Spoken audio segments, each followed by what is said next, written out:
Hello everyone, welcome to Mathematics Simplified. Today we prove one property of definite integral. Integral a to b f of x dx is same as integral a to b f of a plus b minus x dx. Now, let us prove it. अभी यहाँ पे हम देखते हैं left hand side and right hand side. तो left hand side पे substitute करना या आगे सॉल्व करना मुश्किल है बिकॉज कुछ है ही नहीं वहाँ पे.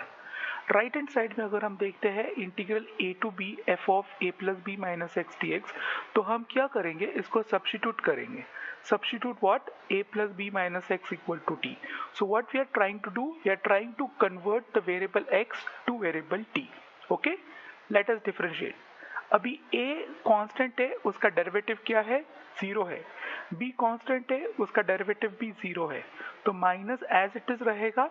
dx का डेरिवेटिव होगा, x का डेरिवेटिव होगा dx is equal to what we say dt, which can be further written as dx is equal to minus dt. Okay, तो हमने वेरिएबल चेंज किया. हमने a plus b minus x को t लिखा, हमने dx को convert किया, that is minus dt हो गया. नाउ अभी जब लिमिट से ये इसका लोअर लिमिट क्या है a, अपर लिमिट क्या है b. ये a और b लोअर लिमिट है with reference to the variable x. अब जब हमने वेरिएबल ही चेंज किया है तो लिमिट्स भी चेंज होनी चाहिए. ओके, तो अब हम नए लिमिट्स ढूंढते हैं.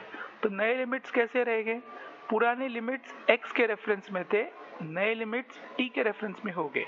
तो ढूंढते कैसे हम, see, so if x is equal to a, if x is equal to a, अगर x a है, so we'll substitute. Okay, a, so what we find, a getting cancelled, so what we get, t is equal to b. यानी कि जब x a था तब t क्या है, b है. Okay, and if x is equal to b, if x is equal to b, so what we'll do, we'll substitute here, x equal to b, b minus b 0, so what is t, t is equal to a. So if x is equal to b, then t is equal to a. Okay, so what will be our integral, integral will be, see, dx की जगह लिखे minus dt. अब minus one constant है तो integral sign के बाहर आएगा. अब जब x a था तब t क्या है, b है. जब x b है तो t क्या है, a है. ओके, और यहाँ पे आएगा f of t dt. Getting? So right hand side जो शुरू में कॉम्प्लिकेटेड लग रहा था, अब बहुत ही सिंपल हो गया थ्रू सब्स्टिट्यूशन. ओके, नाउ आगे हम इसको सॉल्व करते हैं.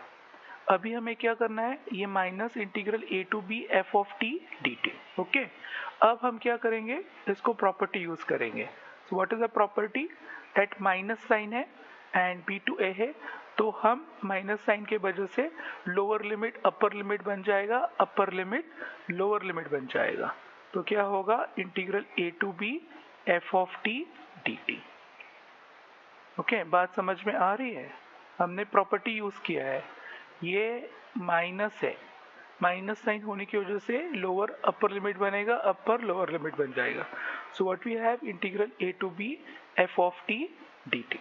Okay, now so after this what we write, equal to, now this is variable t, so we can easily convert to variable x, a to b f of x dx. Okay, why we can convert, because it's a property that if the limits are the same, if the limits are the same, we can change the variable, dt will change to dx. And what is this, this is nothing but a LHS. Okay, तो ये हमारा हो गया equal to LHS, equal to LHS. Hence we have proved.